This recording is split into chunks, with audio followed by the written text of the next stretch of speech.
Hi class! So this week we're on chapter 3, research problems and research questions.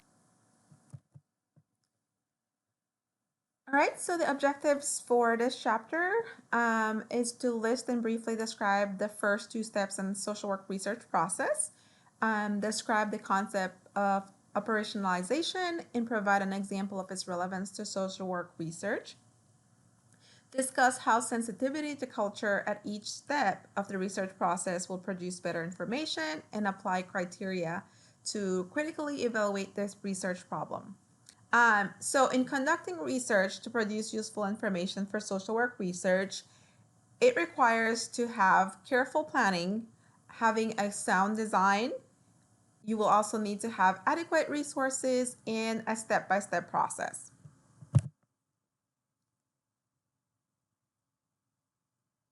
So first, you want to identify the research problem. So problems are socially constructed. It can be something as, is moderate drinking of alcohol a problem? Well, during prohibition, yes, right? If you are at least 21 years old, then no. So it just kind of depends. Um, Here's a list of different problems that have been discovered over time. So back in the 1960s, poverty. Back in the 1960s, poverty came to light. In the 1970s, sexual abuse. 1980s, spousal abuse. 1990s, elder abuse. And then in the 2000s, the unsheltered families. So these are just some problems that have been coming to light in the past years.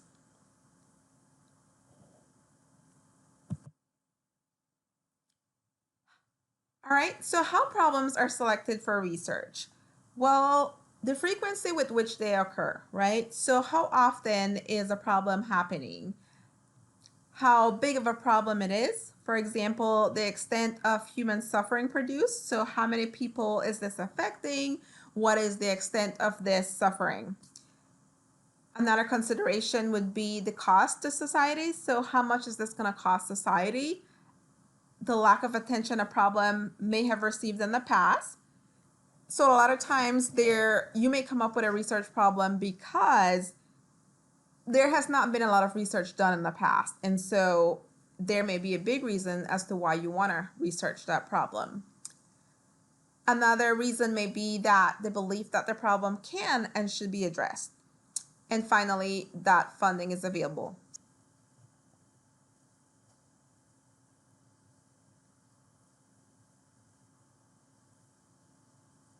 So there are different ways in which you can explore a problem area. First, you may want to conduct a keyword search at a library with access to academic databases. So you can go online to our A&M Commerce G Library, and you may just do a keyword search. So for example, if you're interested in domestic violence, you may just do a search and just plug in domestic violence, and it will pull up a ton of articles that it'll pull up a lot of articles that are related to domestic violence. You will read those case files. You may browse agencies' annual program evaluation reports. You may also just search the internet, a good way to get an idea as to what your topic should be. For example, domestic violence may be a broad topic. Just doing a search on the internet may pull up several different areas of domestic violence. That way you can narrow your search and you can narrow your topic. I would say Google is a good way to start, but I wouldn't really use sources from Google. I use Google Scholar. That's a good way to do it. So a good way to find articles for your research project, I would definitely do Google Scholar or use the library. You can also talk with colleagues, so you can talk with coworkers, especially if it's their area of interest or is their area of expertise. They may have suggestions as to where to look. And you can also join a listserv that also discusses the area that you're interested in. Another important consideration is to think about whether your source is credible. How do you tell whether you can trust those sources? Authority is a good way for you to judge that. So in determining authority, here are several questions that you can ask. Is the source of information identified by name? Is there a way for you to verify whether it's legitimate source? Does the source have a bias or a reason to distort information? So you have to be careful and make sure you need to make sure you're able to answer those questions, because sometimes when writing or when doing research, we may have a bias in terms of the specific topic and we may just write in one direction. Always remember, whenever you're doing research, think about both sides of the story. Another thing to consider is what credentials does the source have to provide the information. Have experts subjected the information to a process of review? Another way to determine if your source is credible is by looking at intent. So what is the reason for providing the information? And is the motivation to provide that information clear enough? Is the intent informational? So is the intent for them to provide facts and figures? Or is the intent for advocacy, meaning that the source is maybe sponsored by a specific is the intent advocacy, meaning that the source is sponsored by an organization or an agency that is attempting to influence public opinion? Or is the intent for advertising? So in the case of advertising, meaning that the purpose of the source is to promote or sell something. So these are some things that you may want to consider in determining what is the intent of this research. Currency. How recent are the facts and figures? Another important thing to consider when doing research and when reading research, looking at how recent the facts and figures are. You never want to use any source. You don't really want to use sources that are more than 10 years old. So is there a date to indicate when the source was first published or when it was last updated? And might things have changed considerably since the information was gathered? So that's the thing in research. The reason why we try to use most recent information is because things change over time. So maybe you published something 10 years ago. That's a long time, right? And so information may have changed, or what may have worked 10 years ago no longer works now. And so we try to use recent information when it comes to research. When it comes to your research project for this class, that's one of the requirements. Make sure your sources are no older than 10 years old. Fairness is the other one. So do the authors present the material in a balanced manner, or do they only focus on displaying the positive aspects, or do they focus on the negative aspects? That's the other thing. You want to be fair. So in research, make sure you provide both sides, right? You want to tell what's the positive side of things, but you also want to share the negative things. Another way to tell whether the source is credible is by looking at reliability. So how did the authors come up with that information? How did they get there? Do they cite their sources? Always remember to cite your sources. Are the data consistent with other known sources? So does the data show that the results are consistent with other sources that are well known? Did the authors follow accepted research procedures? Do they provide enough detail? Do they address the limitations of the information? And is the information well presented and free of any grammatical errors, spelling, and things like that? So here again is some information. So here again is some important information in terms of determining whether the source is credible by looking at their reliability. It's important that you always cite your sources. Make sure you provide enough detail about the process. Discuss any type of limitations or anything that may affect the study. Here are some common sources, and I would say try to stick with the journals. So you can go online to the G Library and you have access to thousands and thousands of journals. They have refereed and not refereed. So the refereed ones are those that are judged by experts in a blind review. So when they review the articles, they are not aware of the author. Then they have the ones that are not refereed, which in this case, the author's names are known to the reviewer. So the person reviewing the article knows who the author is, or at least they know their name. The internet websites, for example, if it ends with .gov, it's a government website.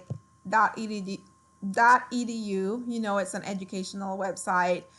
.org has to do with the nonprofit organizations, and .com, which is the least credible. Stay away from the .com. Like I mentioned before, you can use it in terms of just to narrow your search, but based on what you found, for example, if you use a .com or if you use Google, that may help you to narrow your topic a little bit, but I wouldn't cite that as a source. So based on Google, you can find a source, or you can find an article where you can go and find it somewhere else at a more, you can find a journal, or like I said, Google Scholar is a good source as well. It's important that you try to be cultural competent in terms of your research, right? You want to make sure that you're conducting research that is original. You want to make sure that you're tailoring these research approaches. You want to make sure you're tailoring your research approaches based on culture. You have to think about your participants and their culture, and making sure that you're tailoring your research project to fit that. And then also in terms of publishing and disseminating those results, you want to make sure that you do it in a way that's also culturally accessible. So a lot of times in research, we work on projects that we're interested in. So we may have our personal bias just to begin with. And so you want to make sure you acknowledge what those biases are. You want to assess bias in the literature, because just like you may have a bias, other publishers, other researchers have their own bias as well. And you want to assess bias in agencies and organizations. You want to differentiate research for from research on. So making sure you can tell when someone's doing a research for an agency, or if you're doing research on an agency, right? Or if you're doing research on a specific topic, or you're doing research for a specific reason. You want to involve members of the cultural group. So you want to make sure that you're including people from a cultural group. You want to include them in the planning and also in. Okay, so in terms of formulating your research question, there are different types of research questions. The first one is evaluating questions. These questions can't be answered through research. So, for example, if you wanted to know if abortion is moral, you can't answer that doing research. Just like you can't answer, should people believe in God? Those are value-laden questions, okay? And so you would have to change it in order for them not to be value-laden. So think about how you would be able to change, is abortion moral, to make it something that you can answer in research.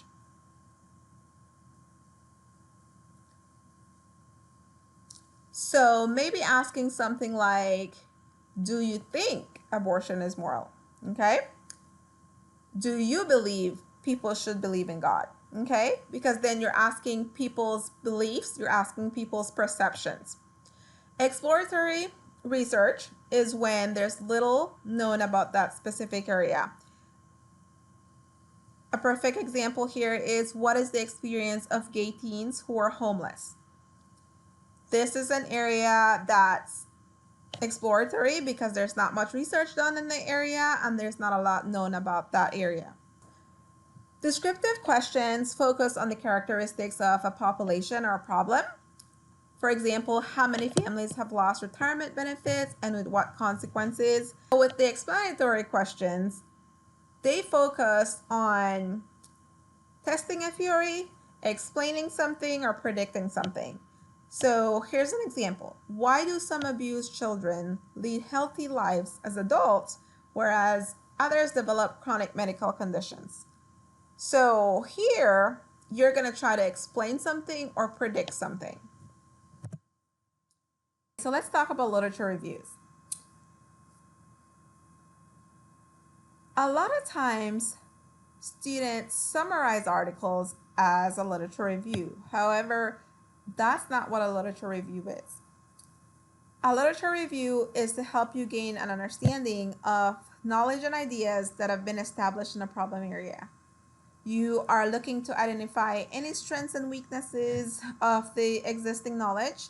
You are looking to find any controversies that may also exist. You want to identify questions that need further research and also to provide evidence of your expertise in an area. So in doing a literature review, you're looking for information on the scope, the severity, and the relevance of the problem area. You also want to assess the relationship between any theories that may be related to your problem area and any available research out there. You also want to note any problematic issues that are raised and discuss any strengths and weaknesses as to how they have been addressed in prior research. And finally, identify areas of controversy related to the problem.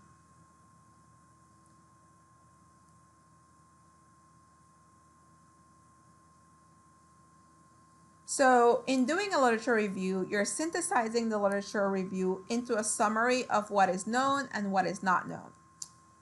So not summarizing a specific article, but summarizing what the literature, basically summarizing what the literature is saying. So basically summarizing what the literature has on your specific topic, and based on what the literature is saying, then you could come up with summarizing what is not known, right? So those will be the gaps. Your literature review, you want to make sure that the literature search is wide enough to ensure relevant material is included, but narrow enough to make sure you're excluding anything that's irrelevant.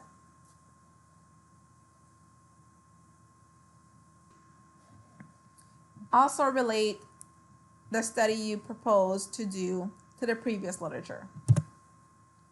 So here's a funnel in terms of thinking about your literature review. So the problem definition is the first step, right? You have your problem, and so the first step is your problem definition. What is the problem? Define it, describe it, tell us what the problem is.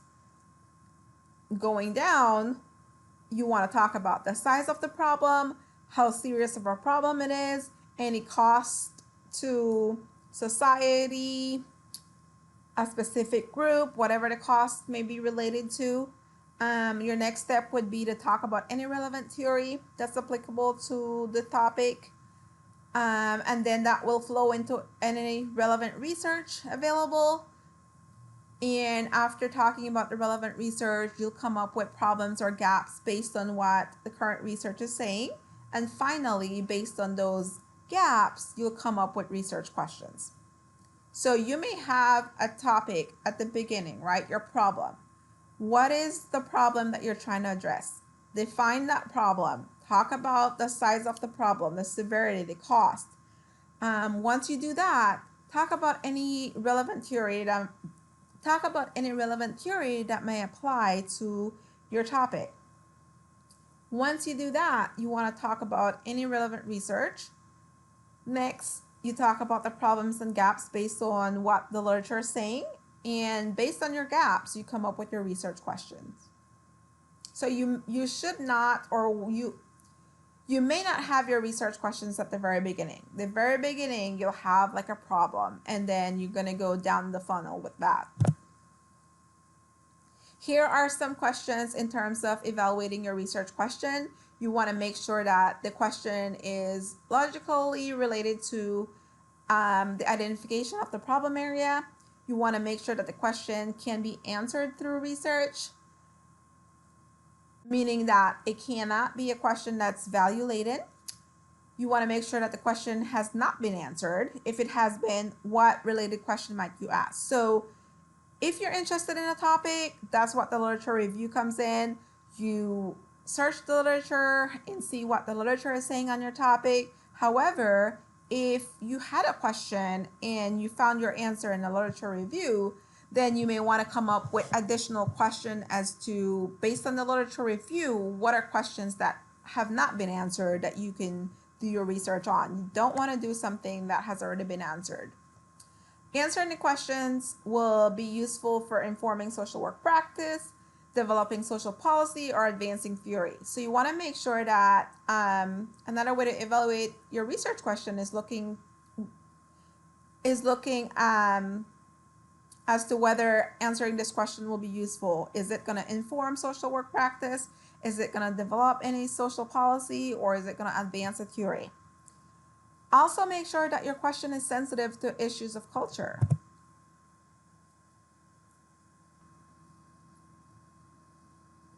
In terms of your research question, you may have a concept. A concept is an abstract or general idea, a symbol for some observable attribute or phenomenon.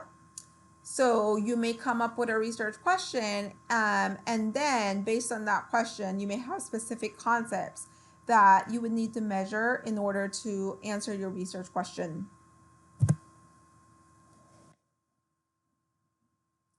Then you want to define your concepts. So in defining your concepts, you want to think about the nominal definition and the operational definition. They're two different things. So in terms of your nominal definition, this is a definition that you can find in a dictionary. For example, juvenile is a young person not fully grown or developed. In terms of your operational definition, something that you actually need in terms of being able to measure that when you do your research would be, in terms of your operational definition, this is a way that you can measure or count something. So taking that same concept of juvenile, if we turn that into something that's operational, something that can be measured or counted, we would come up with something like this. Any human being between the ages of 8 and 17. If you look at the nominal definition, it says it's a young person not fully grown and developed. What is considered young? What is considered not fully grown or developed? Right? So it's so broad, it's difficult to measure or count that. So in terms of research, you have to make it where it's measurable. So in this case, juvenile is any human being between the ages of 8 and 17. So that means anyone, male or female, who's between the age of 8 and 17 will be considered as juvenile. So that can be counted, right? That can be measured. So the unit of analysis is a system level study. This can be an individual, it can be a family, a group, an organization, a community. Either way, it's the unit of analysis. So sometimes you may do research using individuals. Sometimes you're going to use a community, or sometimes it may be a family. It doesn't matter what level, they're still considered a unit of analysis. An important concept to think about here is ecological fallacy. So this is when you study one unit, but you draw conclusions about another. So here's an example. So there's a neighborhood with a high percentage of Hispanic families, and it has high crime rates. But non-Hispanic families may be committing most of the crime. So the ecological fallacy here would be to say that Hispanics was committing most of the crime just because it was a higher percentage of Hispanics. But looking at the numbers, you can tell that that's not so. So we have to make sure that we're careful in how we draw our conclusions.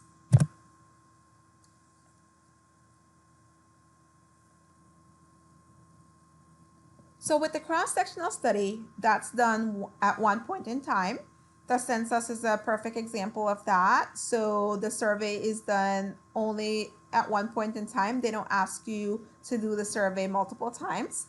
The surveys may be short-term qualitative studies. For example, looking at attitudes, voting predictions, or current behavior.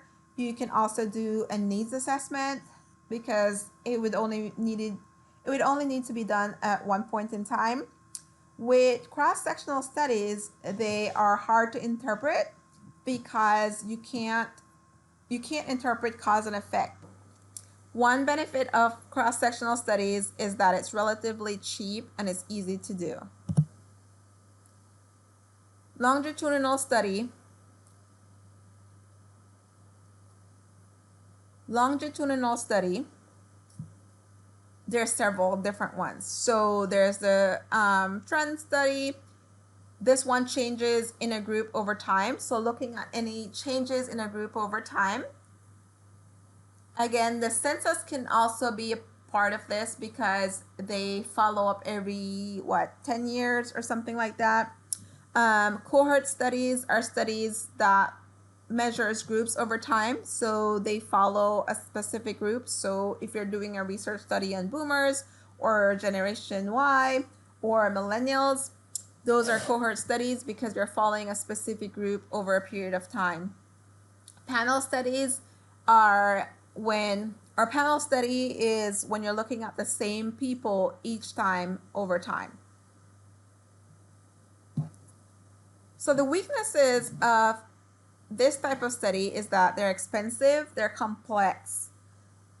And you can only imagine why it's expensive and complex, right? It takes time. It may go on for years. People quit or leave the study because it's so long. People may drop out of the study. They may decide they don't want to be a part of the study anymore. They may move. So many different things can happen because this study can take years and years. So now that you have your research question, you want to formulate your hypothesis. So your hypothesis is a tentative answer to a research question written as a statement, usually expresses a relationship between variables. So in terms of your hypothesis, basically you can take your research question and just make it into a statement.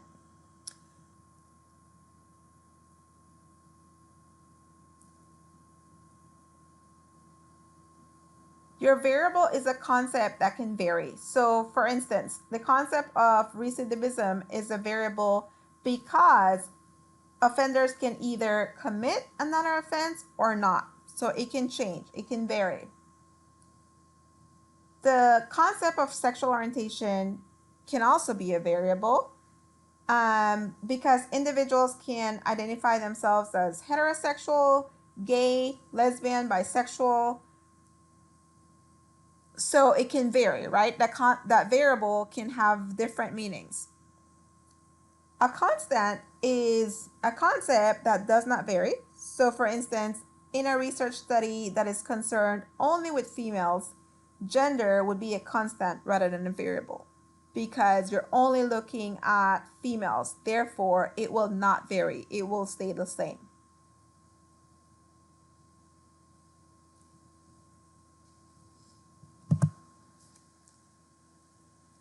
So in terms of your hypothesis, you have your null hypothesis and then you have your alternative hypothesis. Your null hypothesis basically means that there's no difference or no relationship between the variables. So for example, the way you would write your null hypothesis would be there is no relationship between self-esteem and recidivism. Your alternative would basically mean that there is a difference. So you would say there is a relationship between self-esteem and recidivism because it's alternative, right? So in terms of your alternative hypothesis, you can either have a non-directional hypothesis or a directional hypothesis. With your non-directional, there is a difference. With your non-directional hypothesis, you're saying that there is a difference, there is a relationship, but there's no direction. So, for example, there is a relationship between self-esteem and recidivism. With a directional hypothesis, you're saying that there is a specific direction of the relationship. For example, there is a positive or inverse relationship. For example, the greater the self-esteem, the less likely recidivism. So there is a specific direction that the relationship is going in. As one goes up, the other goes down. Or it can go in the or it can go in the same direction. So it can be something that, for example, it can be something like as income goes up, self-esteem goes up. So the greater the so for example, the greater the income, the greater the self-esteem.